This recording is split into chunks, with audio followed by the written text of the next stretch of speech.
My name is Lerato Lebitsa. Welcome to my channel, The Prestige Play, where we discuss and debunk all things wealth management, family offices, succession planning, structuring, and investments, and all topics of interest. You ready? Let's get into it. Good morning. Welcome to The Prestige Play.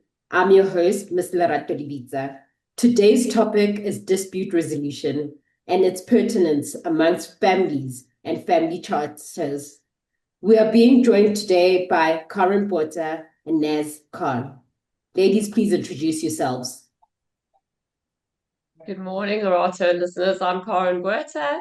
I'm an attorney and mediator based in the Western Cape, and a co-founder and co-director of Dignified Dispute Resolution along with Naz.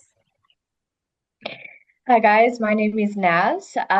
Thank you so much for having me on this podcast today. I'm also an attorney, notary, and mediator at BPG Attorneys situated in Pretoria, and I'm also the co-founding director with Karen Botha at Dignified Dispute Resolution. So, ladies, how did you guys actually meet and actually see that there's a synergy between the two of you guys and create this partnership? I think Karen, you can start. Right. Well, Naz and I met at the Wars of Women in Women in Law Awards in 2019. We were both nominated for various awards. And then in 2020, Naz joined me to do her articles. And I think, it's always been a dream of mine to specialize in dispute resolution because I've been a family law attorney for so long and realized the issues that are involved and what disputes and litigation do to families. And Naz shares that dream. And I think most importantly, Naz and I share the same values, which are honesty, integrity, and purpose. So we decided last year to register this dignified dispute resolution and offer various dispute resolution mechanisms. Yeah, 100%. Exactly what Karen said. I think it's been a roller coaster but a fun type of roller coaster for the past couple of years, because when we met and I did my articles, it was in between COVID. So I think that actually created a very nice bond because it was shaped kind of like, when they say that iron is shaped in fire. It was very interesting. And yeah, we just discovered very quickly that our values align. We're both crazy at times. And yeah. It's been great.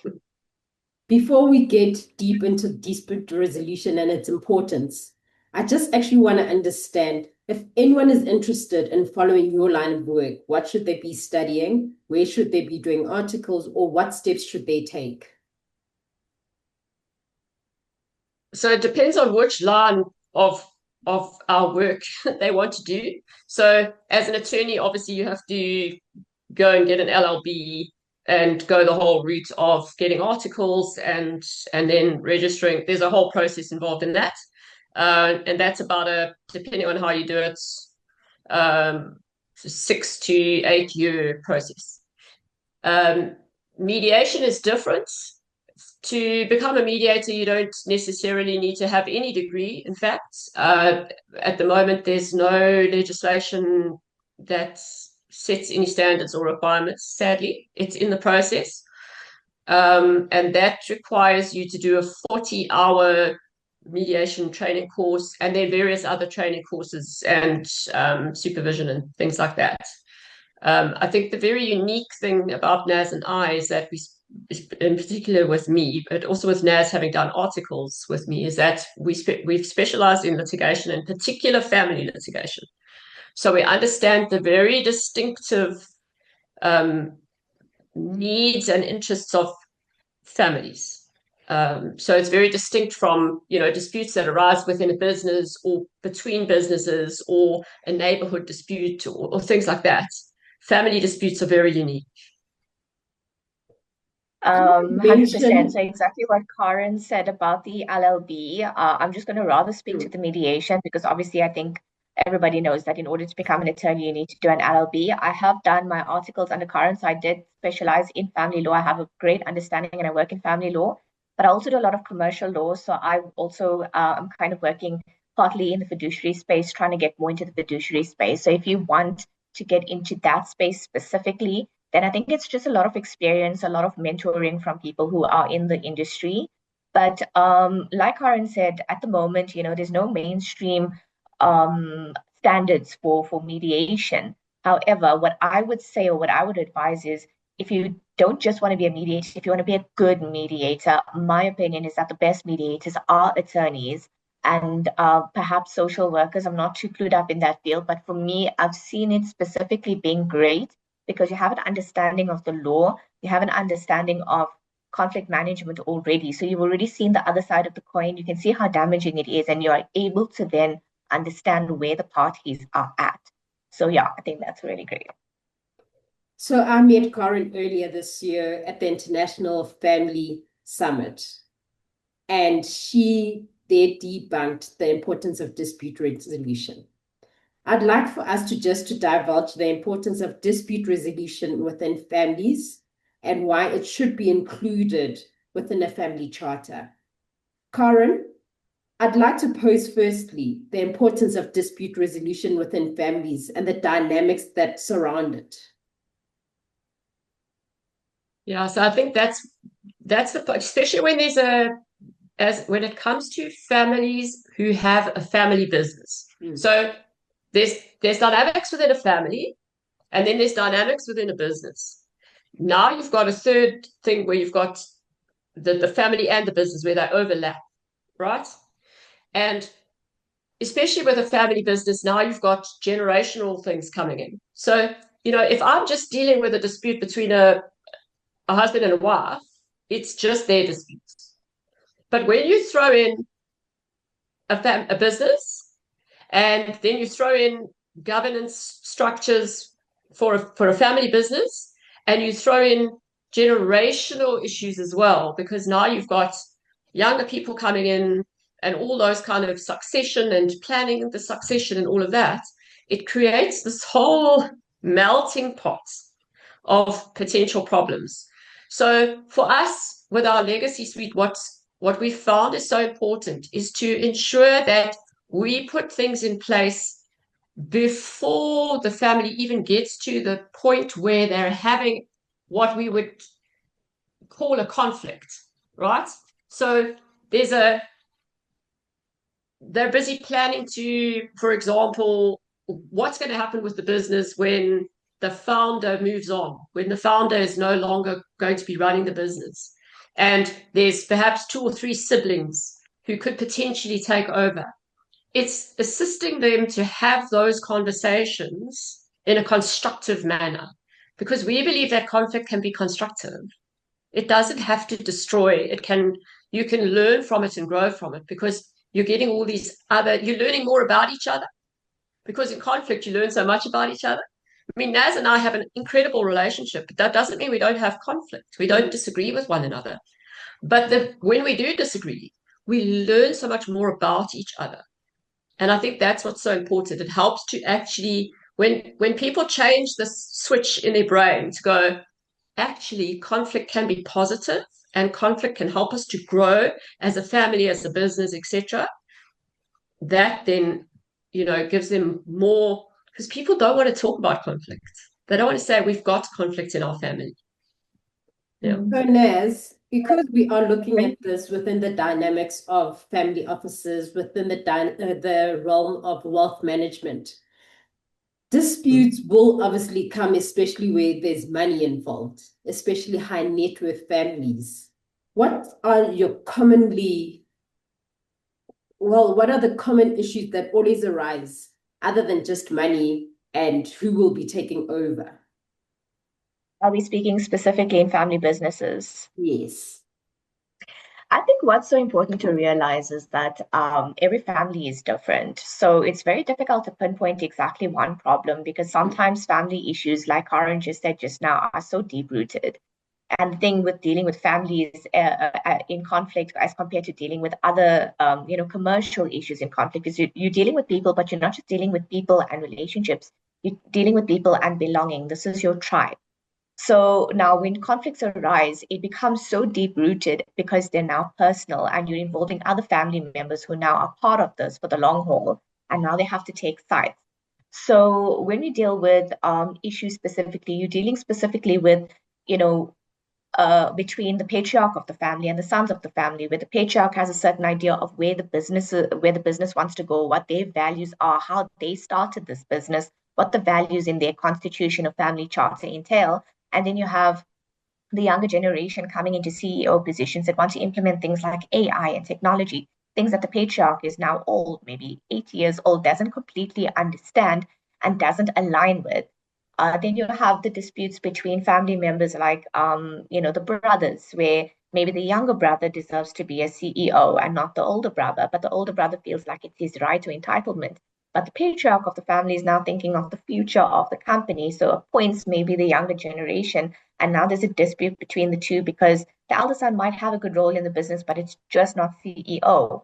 And there's those deep-rooted issues that can take a family business right down.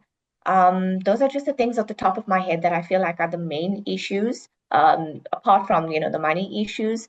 But I think also it's just the entitlement of positions because you've also got extended family now coming in that are occupying places within the company, and it just becomes a little complicated because of that conflict and the communication between each other. So I think communication is so important. I'm glad you mentioned Can I family add to that, charters. Lerato? Okay. May I just add to that quickly? So another very interesting dynamic that comes into play is you've got the family and you've got the extended family and you've got the new parts of the family. So you've got wives and husbands. And you might have the patriarch might have lost the matriarch along the way, and now there's a new wife. That brings even more dynamics. Maybe there are step siblings, there's even more dynamics. And then there's also other things that are far more personal to the family, like substance abuse issues. Recently I had a family that's very high net worth, very successful business, 4 siblings, and one of them has a severe drinking problem. Very integral in that sibling's role within the business, but they had to cut that sibling loose because of the reputational damage to the business. And how do you deal with that? So those are other dynamics that come into play that are very distinct from just a normal, like I said before, business dispute or that type of thing. I'm glad Naz touched on family charters, and another element that you touched on was substance abuse. Can we just debunk on when we are putting together a family charter or a family constitution, so to speak, and we come across the aspect of family dispute resolution? What are the integral parts that we should be including in this family charter? Obviously, for example, should a dispute arise, first start on which aspect?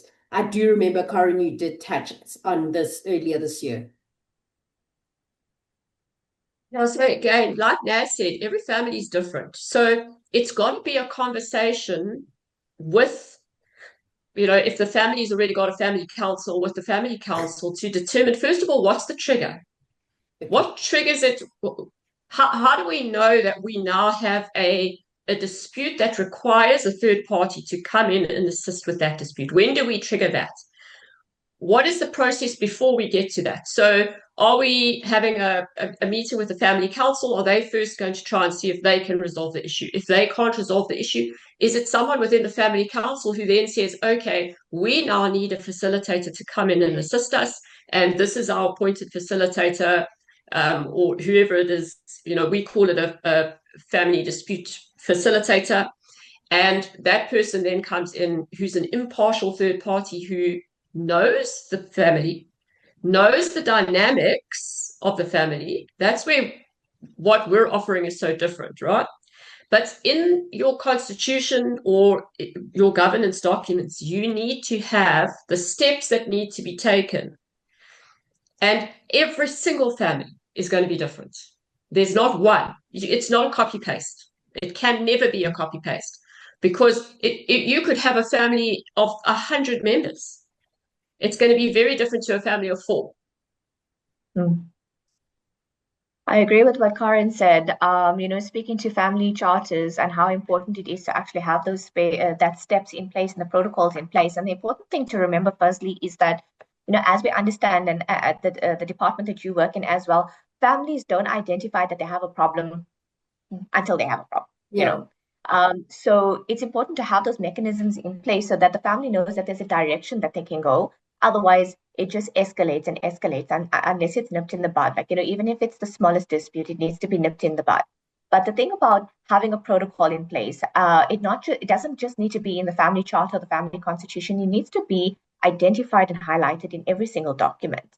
And not just that, it needs to be detailed. As Karen said, who identifies that there's a dispute? What kind of dispute is it classified in? Who needs to be involved in that mediation process? And the other thing we also need to realize is that even in our contracts that we draft, very often people have a standardized mediation clause, like if there's a dispute within the business or between the parties, then you need to resort to mediation. But the important thing is that mediation is just one aspect of dispute resolution. Yes, we specialize in mediation, but mediation itself is not dispute resolution. Dispute resolution is multifaceted. So, for example, how you have people with, if you identify a technological issue and we want to program something to resolve that problem, we develop a code. Just like that, every family is different. So Karen and I, as a specialist, we go into the families. We do a whole lot of psychometric tests and other sort of testing to be able to identify exactly what the dynamic of this family is and what do we need to code in order to bring the family to a particular point. Because we're not just wanting to resolve a dispute. We need them to be able to get to a point where they're able to understand their dispute. Because if they don't, they're not going to solve their problem. So you need to get them to a point where they're now able to resolve their disputes before it even gets to that point. So, you identify the dynamics between the families, the values that those families have, what their relationship is between each other, and then you develop that code and implement it into your charters and to your governance documents, such as, does the family have proper training to be able to understand conflict? If they need training, what kind of training do they have? What type of conflicts do these families have? What's their culture? What's their religion? Where do they see themselves in years? So you implement not just mediation, pre-dispute resolution mechanisms, facilitation of conversations, our evolution program training, what other testing, what other third parties we need to come in, like psychologists, marital counselors, those sort of things. So every family has a different problem and every family needs a different code. I'm glad you guys are covering a lot of this. And we are now showing that within this whole process, it starts with the initial conversations while we're busy talking the formation of the wealth management plan, the family charter, that you guys should also be included in the initial conversation. I heard Karen earlier talk about nomination of who the dispute resolution people would be. So therefore, you guys are included right from the get-go. Is this what I'm getting from both of you? Yeah, absolutely. Because, in a normal dispute and with what we would call normal mediation, the mediator doesn't know the parties at all. They're a completely impartial third person. They've never met them. They don't know their dynamics. They come in, they're told, let's say, for example, there's a fight between neighbors about boundary fence. Okay. They don't know the parties. They don't know the dynamics. They just come in, they know the law, and they help the parties to resolve it. It's that simple. With a family, it's completely different. Because, and even in divorce mediation, it's different. Because in divorce mediation, I'm mediating to break this family up, essentially. With a family and a family business, you're facilitating those difficult conversations to keep the family together. It's a completely different. Yes, there's going to be times when there's going to be a breakaway, sure.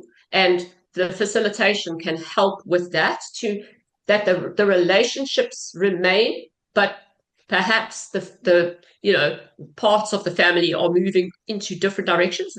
That's something completely different. But to get to know the family from the very get-go, so that, like Naz was saying, we understand each individual family member and how they tick.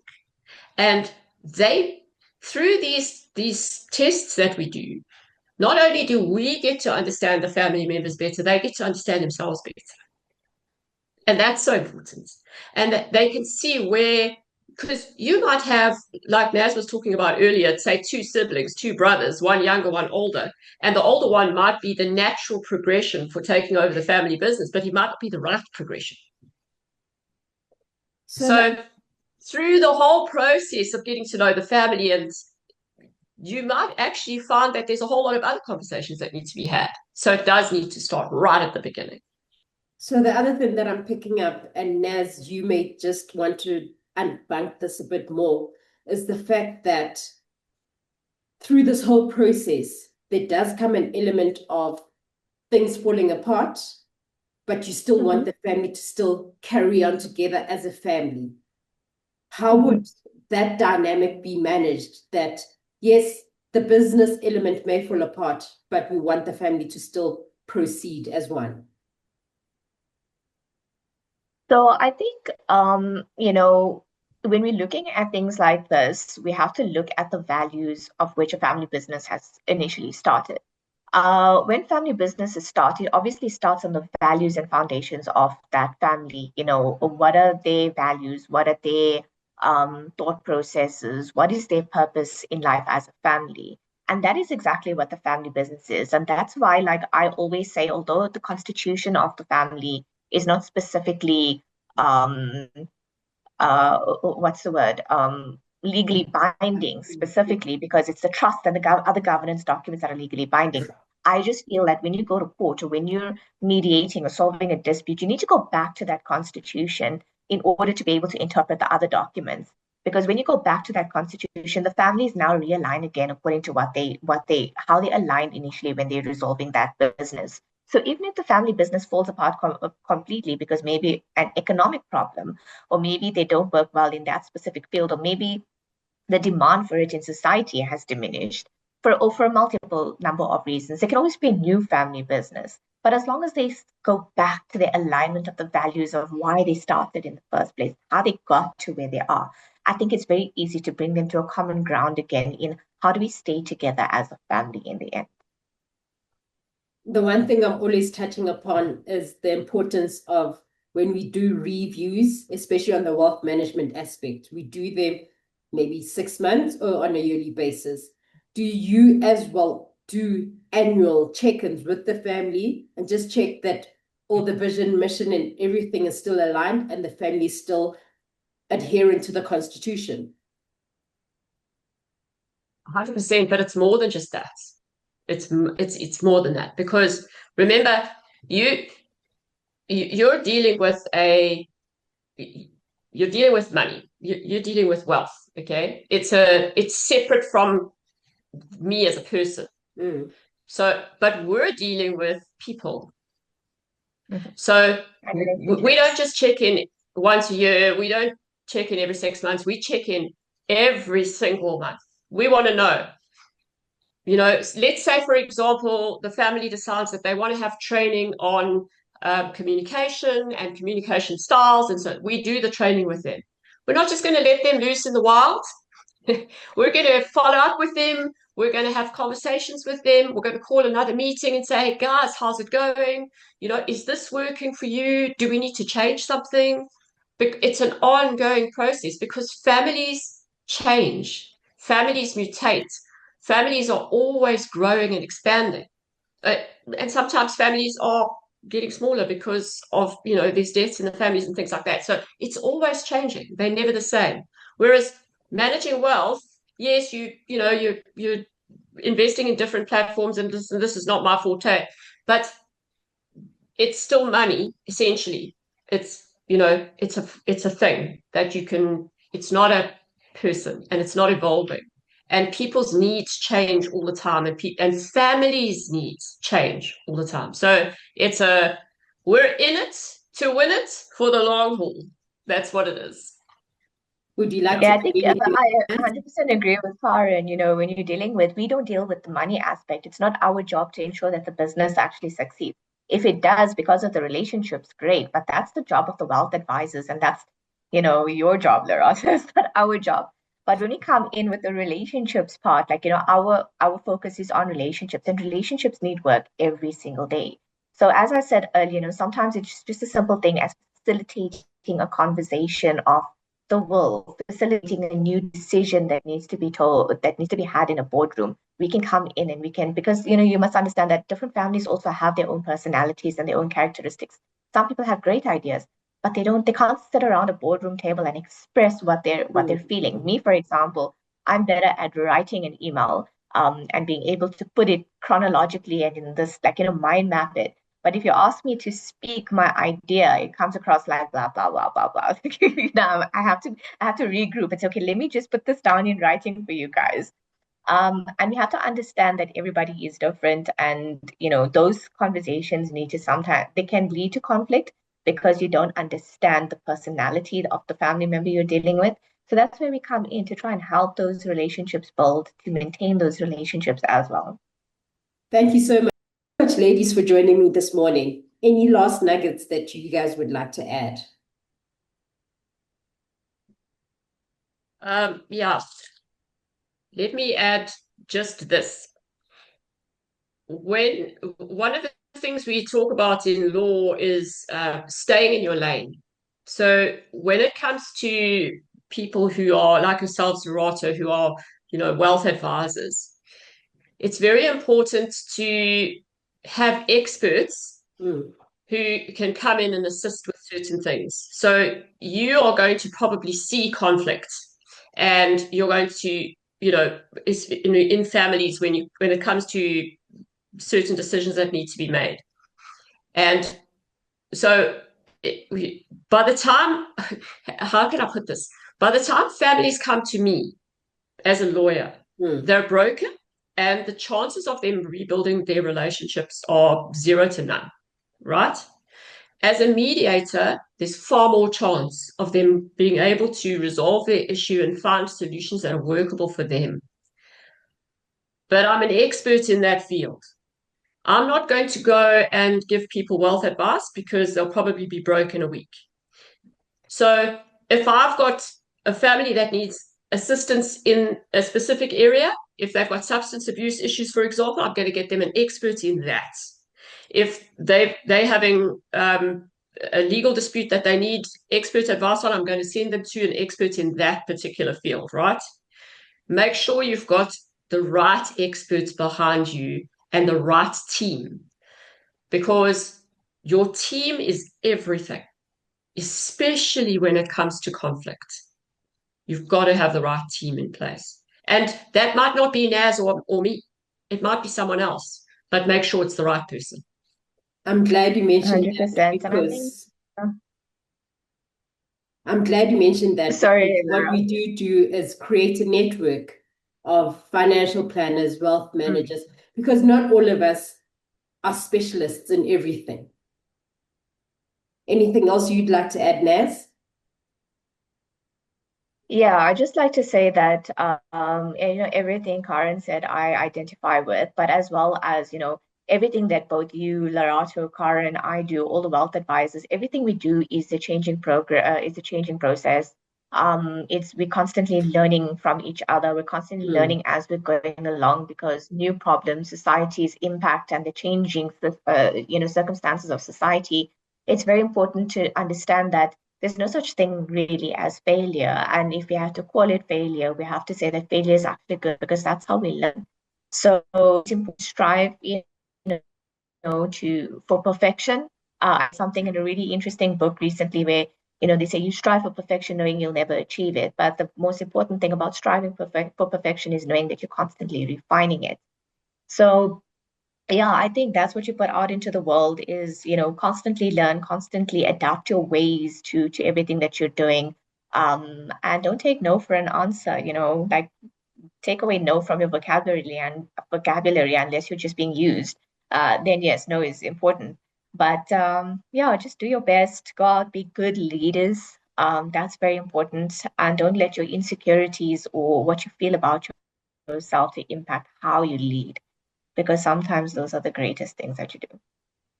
Thank you so much, ladies, for joining me this morning. I'm actually quite happy to see 3 ladies on one conversation panel.